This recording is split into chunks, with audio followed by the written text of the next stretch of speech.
There are 6 key areas that your government let you down. 6 key areas where your government must accept responsibility.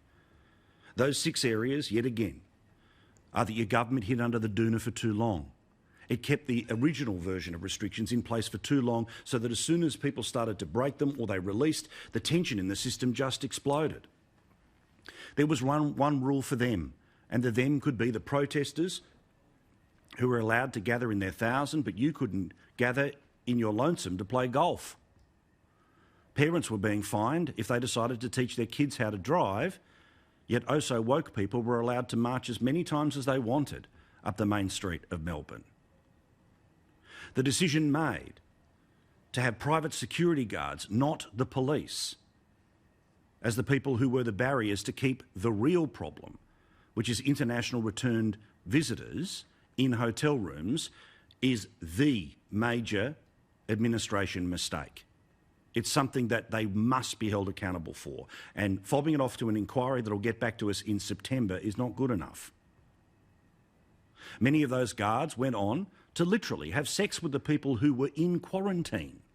They helped facilitate these people being able to move within rooms and spread the virus around. The guards then went back to their families that in part they were seeing because of how long they had been denied contact with their families. Another major fault is that people were able to leave hotel quarantine without doing a test.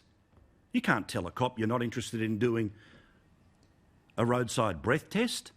You can't tell a cop you're not going to do a drug test. You have to do them. But for some reason, the people who had come in from overseas, who had been in these places where movement had gone around and people were rooting the people inside them and therefore spreading the virus from one to another, they were able to arrogantly leave. And finally, a major failure. The government didn't tell people who spoke a different language what was going on until most recently, until a couple of weeks ago. And even the towers that we've spoken about at great length in the past few weeks. Do you know who had to do the translation into the 10 different languages of people who live in those housing commission towers? The people who live in them. They were the ones who were taking the Victoria government information and writing it down in, as I say, 10 different languages.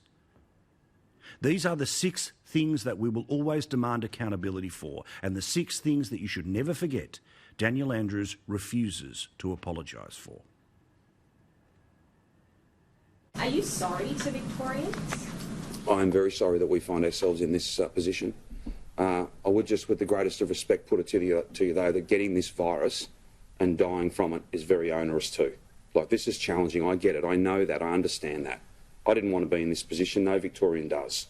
But let's not see this as simply an inconvenience. It's much more than that.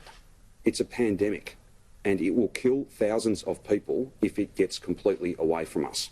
And that'll be more than inconvenient. That'll be tragic. We don't want that.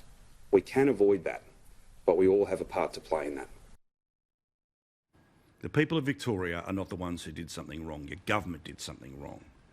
So we will continue to have compassion for those that are the ones that will suffer, but we will have maximum pressure on those who have put you in the position of suffering.